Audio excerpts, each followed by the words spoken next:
Class 12 दो question मैंने आपके सामने लिए हैं। क्वेश्चन को समझने की कोशिश करना। एबीसी 3 पार्टनर्स है, उनका ओल्ड रेशियो दिया हुआ है, नया रेशियो दिया हुआ है, बैलेंस शीट है हमारे सामने। उसके बाद गुडविल फर्म की दी हुई है 3 लाख रुपए। आगे land valued at 1,60,000 rupees. Land जो कि 1 लाख की थी उसकी वैल्यू अब 1,60,000 हो जाती है, यानी कि 60,000 से वैल्यू बढ़ जाती है। आगे बिल्डिंग के लिए बोला है डेप्रिशिएट होती है 10%। तो हम क्या करेंगे, बिल्डिंग 1 लाख की है उसका 10% निकाल लेंगे तो वो वैल्यू कम हो जाती है। उसके बाद आगे सी में क्रेडिटर्स 12,000 के हैं, were not likely to be claimed and hence written off. मतलब यहाँ पर जो क्रेडिटर्स थे 12,000 के, अब कोई क्लेम नहीं है उनकी तरफ से और रिटर्न ऑफ हो गए। मतलब अब ये 12,000 जो हमें देने थे अब वो हमें नहीं देने पड़ेंगे। तो ये सारा का सारा हमारे लिए क्या हो जाएगा, फायदा हो जाएगा।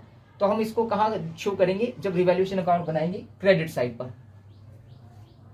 सबसे पहले गेनिंग सैक्रिफाइसिंग रेशियो निकालना होता है, जो कि होता है ओल्ड माइनस न्यू। तो मैंने ए का ओल्ड माइनस न्यू करके यहाँ पर रेशियो निकाला, पॉजिटिव है इसका मतलब सैक्रिफाइस कर रहे हैं। उसके बाद बी का मैंने ओल्ड माइनस न्यू करा, कोई चेंज नहीं आया। सी का मैंने ओल्ड माइनस न्यू करा, माइनस में आया, इसका मतलब ये गेन कर रहा है।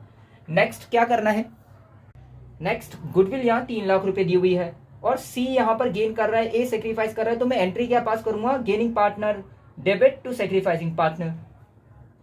तो मेरी एंट्री क्या बनी, C is capital account debit to A is capital account credit. और जो 3 लाख है उसका मैंने 1/6 निकाल लिया, 50,000 50,000।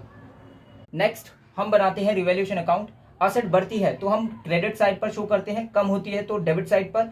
इसी तरह लाइबिलिटीज बढ़ती हैं तो हम डेबिट साइड पर, कम होती है तो क्रेडिट साइड पर शो करते हैं। अब यहाँ देखो लैंड 1 लाख से उसकी वैल्यू 1,60,000 हो जाती है, बढ़ जाती है, तो हमने यहाँ शो किया।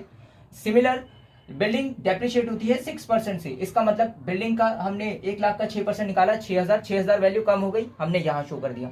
उसके बाद क्रेडिटर्स 12,000 की were not likely to be claimed hence written off. मतलब पहले क्रेडिटर्स को 12,000 हमें देने थे, लेकिन अब यहाँ पर उनको 12,000 नहीं देने, लाइबिलिटीज क्या हो गई, कम हो गई। तो हमें कहाँ शो करना है, यहाँ पर। अब यहाँ पर बैलेंस कर लो। नेक्स्ट मैंने इन दोनों का टोटल करके 6,000 माइनस किया, 66,000 मेरे पास प्रॉफिट आ गया। फिर 66,000 को मैंने एबीसी उनके ओल्ड रेशियो में डिस्ट्रीब्यूट कर दिया। नेक्स्ट मुझे बनाना है पार्टनर्स का कैपिटल अकाउंट। 3 पार्टनर है तो मैंने इस प्रकार का एक स्ट्रक्चर ड्रॉ किया। नेक्स्ट बैलेंस बीडी, मैंने ये कैपिटल्स यहां ट्रांसफर कर दी। उसके बाद जनरल रिजर्व को मैंने ओल्ड रेशियो में डिस्ट्रीब्यूट कर दिया, रिवैल्यूएशन के प्रॉफिट को मैंने यहां पर शो कर दिया। नेक्स्ट गुडविल कैलकुलेशन में एंट्री पास की थी, उसको मैंने यहां शो कर दिया। उसके बाद अब मैं टोटल करता हूं। उसके बाद मैंने बैलेंस सीडी निकाल लिया, ए का, बी का और सी का।